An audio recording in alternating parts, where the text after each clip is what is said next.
On the edge of a quiet village, deep in the heart of a forest that seemed endless, there stood an abandoned tower. Its stones were cracked, its roof partially collapsed, and its wooden door had long since rotted away. No one visited it anymore. Generations had passed, yet the tower remained, looming like a scar on the horizon. The villagers called it the Watcher's Tower, a name left over from ancient times, when it was used to guard against enemies. But the enemies were long gone, and over the centuries, the stories changed. Whispers claimed the tower had become home to something else. Parents told their children not to play near it. Travelers were warned to avoid its path. And while the tower was nothing more than stone and silence during the day, at night it carried a different presence. Some swore they could hear faint footsteps within its walls, even though no one lived there. Others claimed that when the wind shifted, the tower itself seemed to breathe. It was on a night like this, when the village was wrapped in a suffocating fog, that a young man named Raka felt an irresistible pull toward the old tower.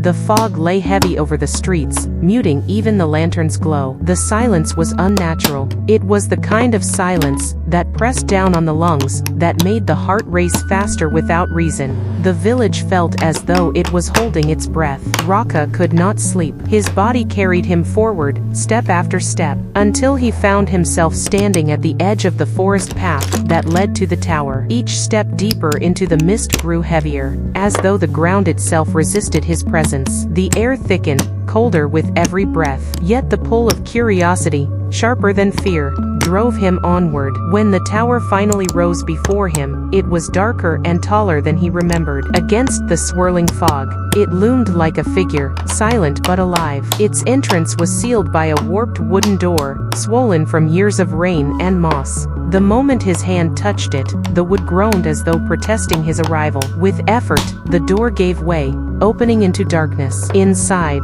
the air was stale and damp. The spiral staircase wound upward into blackness, each step creaking beneath his weight. The climb felt endless.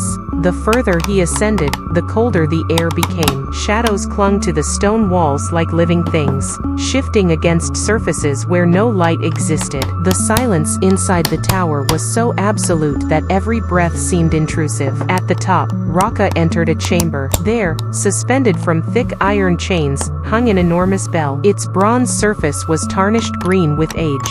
The chains rattled faintly in the still air, though nothing moved them. The chamber was suffocatingly cold, and the silence pressed down harder than ever. And then the shadows began to move. From the farthest corner of the chamber, darkness gathered. It thickened, separating itself from the stone, growing taller, wider, heavier. It stretched and writhed, forming something that resembled limbs but never settled into any shape. It was a shadow without a source, a darkness given weight. The chamber tightened. The air became heavy, almost liquid. The exit behind him was gone, consumed by the shape that advanced slowly across the room. Each moment grew longer than the last, and the silence became unbearable. The bell loomed above him, ancient and waiting. Raka's trembling hand reached the rope. The sound that followed was not merely noise, it was force. The toll erupted through the tower. Gone. The sound shook the stone walls. It ripped through the fog outside. It split the silence of the night.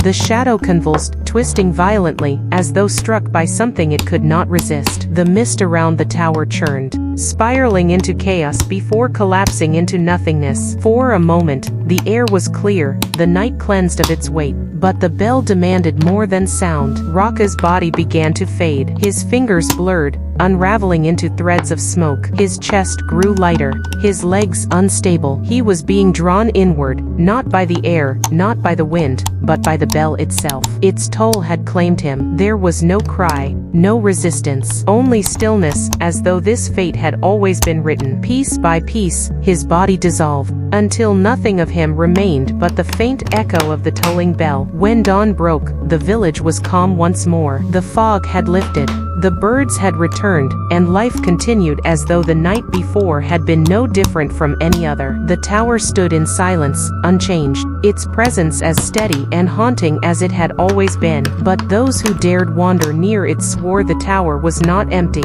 Farmers claimed they heard footsteps echoing inside when the wind shifted. Children whispered that on certain nights, When the air grew colder than it should, the bell rang softly, a sound too faint for the rest of the village to hear. The villagers no longer spoke of the tower as abandoned. They spoke of it as guarded. The bell, they said, had a keeper now. His name was never spoken aloud, but those who knew the story understood. The old tower had claimed a soul, and as long as its bell remained, the shadow in the mist would never return.